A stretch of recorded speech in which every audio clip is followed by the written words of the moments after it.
ইনফেকশনগুলো control হচ্ছে না, সেই কেসগুলোতে আমরা পিআরপি দিয়ে থাকি এবং ড্রামাটিক রেসপন্স। আমি doctor M M Kamrul Hasan, transmission medicine বিশেষজ্ঞ। আমি বর্তমানে কর্মরত আছি দিনাজপুর মেডিকেল কলেজে ট্রান্সমিশন মেডিসিন বিভাগে সহকারী অধ্যাপক হিসাবে। আমি ডায়াবেটিক ফুড ইনফেকশন নিয়ে কাজ করছি দীর্ঘদিন থেকে, এবং আমরা ট্রান্সমিশন মেডিসিনের পিআরপি থেরাপি নিয়ে কাজ করি।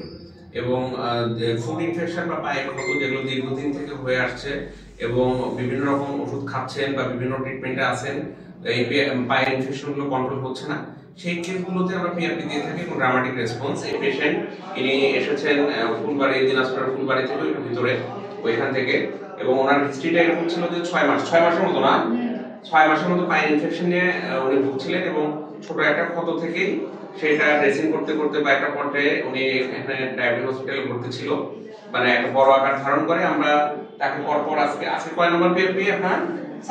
4 নাম্বার। মানে আমরা 3টা পিআরপি দিয়েছি, আজকে দিলে ওনাকে আমরা বলেছি যে ছুটি দিতে পারবো, একদম ইমপ্রুভ করে গেছে আলহামদুলিল্লাহ, এবং সামনে হয়তো বা তাকে আমরা বলবো যে নরমাল লাইফ লিড করতে পারবে আর কি সে।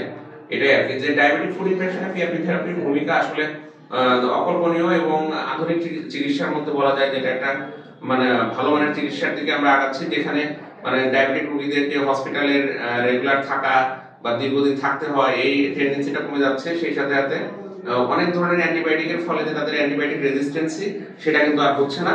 আর এখানে কিন্তু রোগীরও কোনো ক্ষতি নেই, কারণ হলো যেহেতু রোগীর শরীরের রক্ত থেকেই আমরা এই পিআরপিটা রেডি করি এবং এটাকে ইনজেক্ট করা হয়, এতে রোগীর কোনো ক্ষতি হয় না। সেই সাথে সাথে ওষুধের পরিমাণটা কম লাগে, রোগীর হসপিটালাইজেশনটা লাগে না, এটা একটা বড় ব্যাপার।